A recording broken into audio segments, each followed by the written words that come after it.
Assalamualaikum warahmatullahi wabarakatuh. Ako muli si Legendary Be Inspired, ang maghahatid sa inyo ng kaalaman at pagninilay tungkol sa pananampalataya. Huwag kalimutang mag-follow, like, at share upang mas marami pa ang makinabang sa ating pag-aaral. Ngayon, pag-uusapan natin ang isang malalim at madalas pagtalunang tanong, ano ba talaga ang pangalan ng Diyos? Ama ba? Jehovah ba? Yahweh ba? O iba? Hindi tayo asa sa emosyon. Hindi tayo aasa sa haka-haka.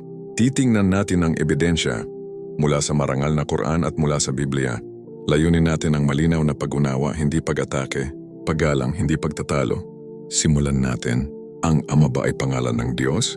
Sa maraming Kristiyanong panalangin, naririnig natin ang salitang Ama. Ngunit tanungin natin, ang Ama ba ay personal name o title? Sa Biblia makikita natin, Gospel of Matthew chapter 6 verse 9.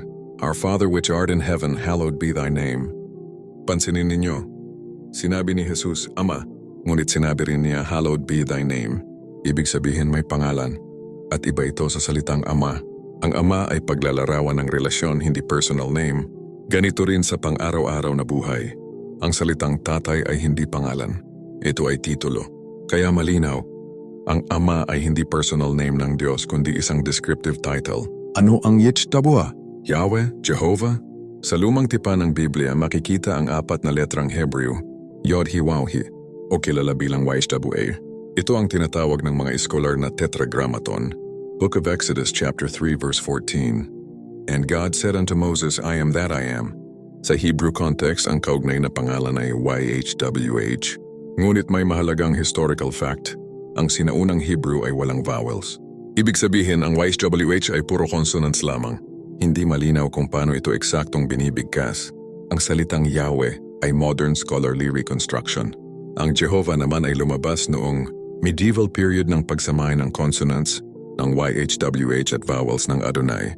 Maraming Jewish scholars ang umaamin na ang tunay na pronunciation ay hindi natiyak. Hanggang ngayon, ang mga Hudyo ay hindi binibigkas ang YHWH. Sinasabi nila Adonai o Hashem.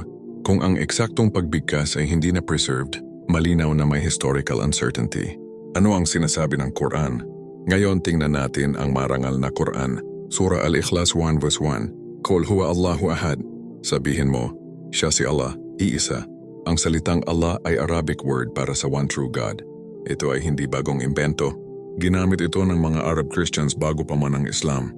Hanggang ngayon ang Arabic Bible ay gumagamit ng salitang Allah para sa Diyos. Surah Taha 20 verse 8. Allahu la ilaha illa huwa lahul asmaul husna. Si Allah wase, walang Diyos maliban sa Kanya. Sa Kanya ang pinakamagagandang pangalan. Pansinin ninyo, hindi sinabi ng Quran na iisa lamang ang descriptive name ng Diyos. Marami siyang beautiful names, ngunit ang pangunahing proper name na ginagamit ay Allah. Paghahambing ang dalawang banal na aklat. Sa Biblia, makikita ang iba't ibang titles, God, Lord, Father, Almighty, Elohim. Sa Quran, Allah, Ar-Rahman, Ar-Rahim, Al-Malik, Al-Qudus. Ang pattern ay pareho. May proper name at may descriptive titles. Ngunit ang Quran ay malinaw sa konsepto. Surah Ash-Shura 42 verse 11. Laisa kamithlihi shay. Walang anumang katulad niya. Hindi siya tao. Hindi siya ama sa biological sense. Hindi siya anak. Hindi siya ipinanganak. Samantalang sa Biblia, makikita rin ang pahayag ng pagiging iisa ng Diyos. Book of Deuteronomy chapter 6 verse 4. Hear, O Israel, the Lord our God is one Lord. Makikita natin dito ang malinaw na monotheism. Ang debate minsan ay umiikot sa pronunciation, ngunit ang mas mahalagang tanong ay, ano ang konsepto ng Diyos? Sa Quran, Surah Al-Ikhlas 1 verse 3, Lam yalid wa lam yulad. Hindi siya nagkaanak at hindi siya ipinanganak. Sa Biblia, Gospel of Mark chapter 12 verse 29. The Lord our God is one Lord. Makikita na ang core message ng monotheism ay naroon. Ang Ama ay title, hindi personal name. Ang Jehovah ay historical hybrid form. Ang Yahweh ay scholarly reconstruction na may uncertainty sa pronunciation. Ang Allah ay malinaw na proper name sa Arabic para sa one true God at ginagamit din ng Arab Christians. Ngunit higit sa pangalan, ang mahalaga ay ang Diyos ay iisa, walang katulad. Hindi ipinanganak, hindi nagkaanak. Kapag tinatawag mo ang Diyos sa iyong wika, naririnig ka niya. Hindi siya limitado sa tunog. Hindi siya limitado sa alpabeto. Siya ang lumikha ng tunog at alpabeto. Mga kapatid at mga kaibigan, sa paghahanap natin ng pangalan ng Diyos, huwag nating kalimutan ang mas mahalaga, kilalanin ang kanyang tunay na kalikasan.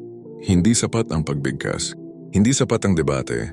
Ang mahalaga ay ang pagsamba sa kanya ng may tamang kaalaman at dalisay na puso. Kung may natutunan ka ngayon, ibahagi mo ito. Dahil ang kaalaman ay liwanag, ako muli si Legendary Be Inspired, ang maghahatid sa inyo ng kaalaman at pagninilay tungkol sa pananampalataya. Huwag kalimutang mag-follow, like at share. Assalamualaikum warahmatullahi wabarakatuh.